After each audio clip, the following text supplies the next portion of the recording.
Meghan Markle has just been blacklisted again. According to words on the street, Dior wasn't going to dress Meghan Markle. Not now. Not later. Not ever. And this wasn't a mistake. It wasn't a scheduling mix-up, and it wasn't just a simple creative disagreement. It was a complete block. A firm on purpose, do not contact kind of block. And the reason behind that silent door closing? A trail that goes back through years of confusion, missing stuff, quiet warnings, and one single dress that just wouldn't stay hidden. Yes, you heard me right. A dress supposedly went missing. But let me go back to the very beginning of this story so you can understand it way better.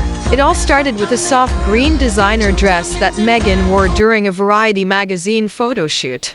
This dress was loaned out, not given as a gift, not bought. It was borrowed for just a few hours, which is totally normal in fashion shoots. But when the photo shoot ended, the dress didn't go back to the fashion house. It didn't show up with the rest of the returned items. It just disappeared. No paperwork.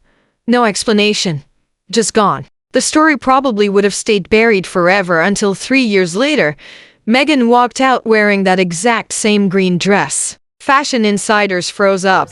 Designers recognized it right away. Wardrobe coordinators who had been there that day remembered the bag that came back lighter than it should have been. That dress became like a living receipt, proof of a rumor that suddenly became real. A tiny incident from years ago blew up into the spotlight, forcing the industry to look back at every uncomfortable rumor they had pushed aside. It wasn't just a dress anymore. It was the start of a much bigger story. Once that dress showed up again, people who had stayed quiet started connecting their own memories. The missing gowns after photo shoots. The items that were loaned but never given back. The wardrobe coordinators who noticed pieces going missing from clothing racks. The stylists who started refusing to lend anything that was actually valuable. The brand managers who quietly stopped replying to her team's requests. None of these incidents were big enough on their own. A missing necklace here. An unreturned pair of shoes there. A dress that didn't come back after an event. But together they created a picture no one wanted to look at. Designers felt uncomfortable. Assistants warned each other. Some labels started putting small notes on internal lists.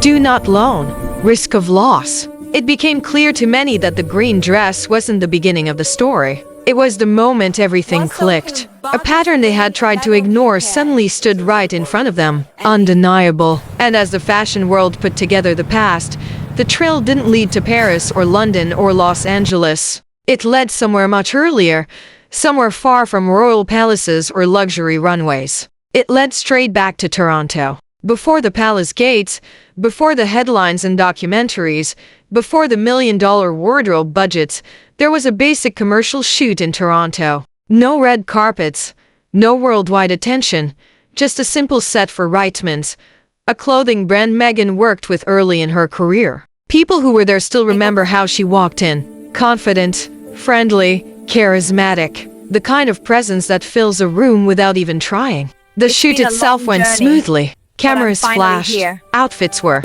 swapped, assistants hustled from one rack to the next. It was the kind of day fashion teams barely remember because nothing dramatic usually happens. But something did happen that day. Not loudly, not right away. Only when the shoot wrapped up and the team started checking items back in did things start to feel off. A few dresses weren't where they were supposed to be. A bundle of clothing seemed to be missing. And one specific pair of Aquazzura very Matilda heels, the exact pair Meghan wore during the shoot, were nowhere to be found. At first, nobody thought the worst. Mistakes happen all the time.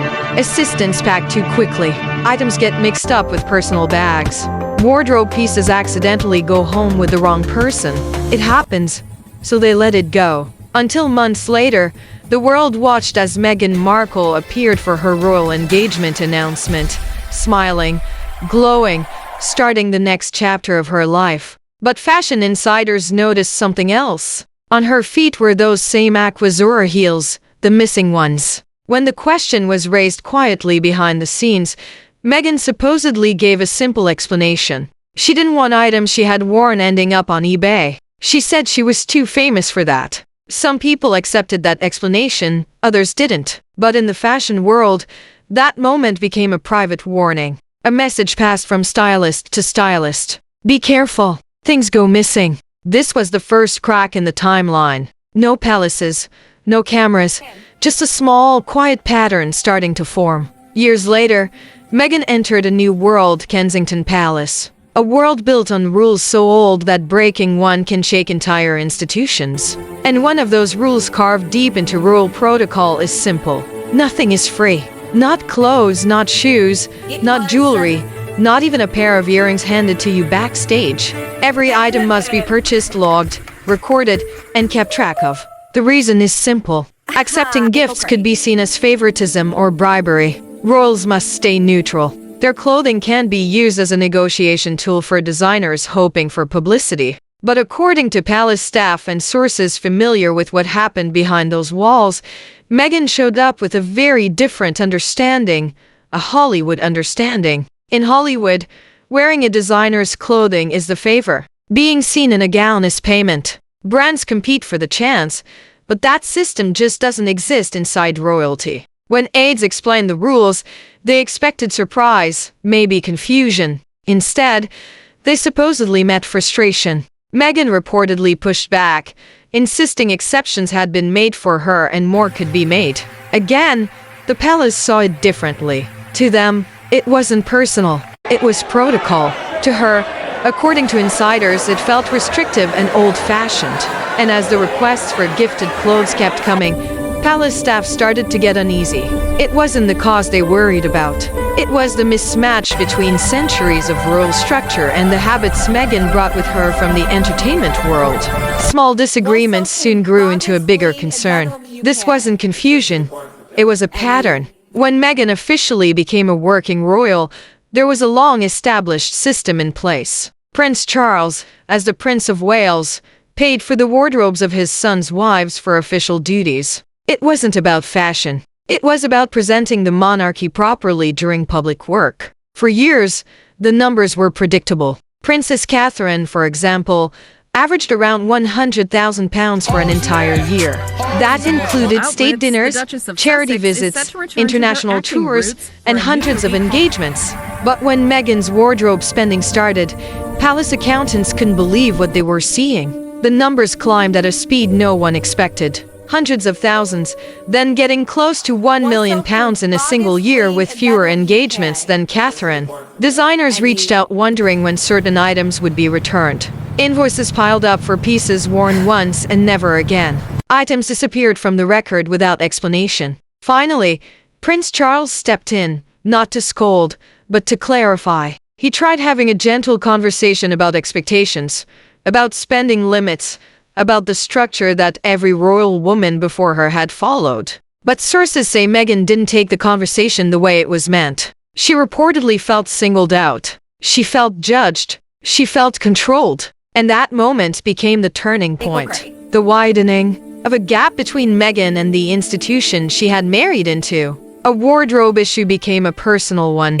A misunderstanding became a fracture. And as the palace struggled behind closed doors, the fashion world outside was starting to make its own decisions. Decisions that would eventually lead to Dior closing its doors completely. By this point in the story, viewers naturally asked the same question. Why? Why would someone with a multi-million-dollar home, global fame, and major media deals risk their reputation over clothing? Why not just buy the pieces? Why walk away with items that weren't hers? Sources who watched a pattern closely say the answer isn't about money, it's about mindset. Hollywood operates like a different planet.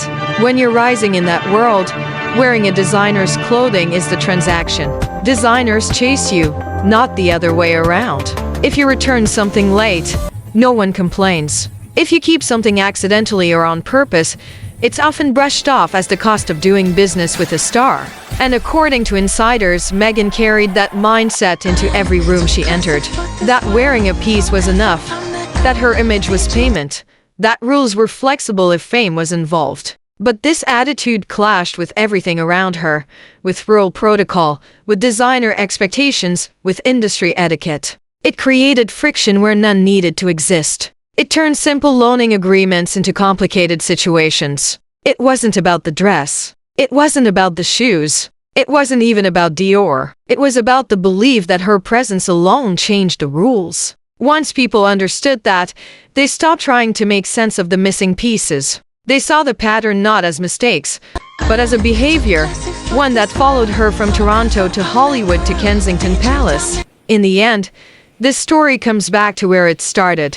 A single green gown, a dress that disappeared quietly, traveled through time, showed up unexpectedly, and exposed a trail that had been forming for years. It wasn't the most expensive dress she ever wore. It wasn't tied to a royal event. It wasn't even particularly dramatic on camera, but it became the symbol of something bigger. The moment the fashion world could no longer pretend the whispers were just whispers. And when Dior made its silent decision, the industry understood exactly what it meant. A door had closed, not with anger, but with finality. Because in luxury fashion, silence is louder than any headline. A brand like Dior doesn't step away unless it believes the story behind the scenes is heavier than the glamour on the surface. Today, the green dress still sits in the center of the conversation like a clue in a mystery that refuses to fade. It links the Toronto set to the palace hallways. It links missing samples to million-pound budgets.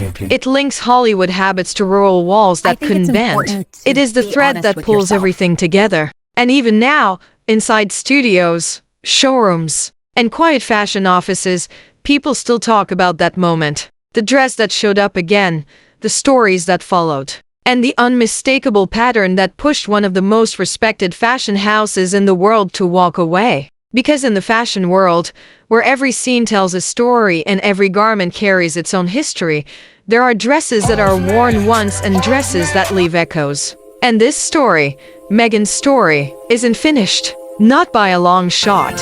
Where there is one missing gown, there may be others. Where one designer steps back, more may follow. And where Dior closes a door, the industry watches closely, wondering what story will unfold next.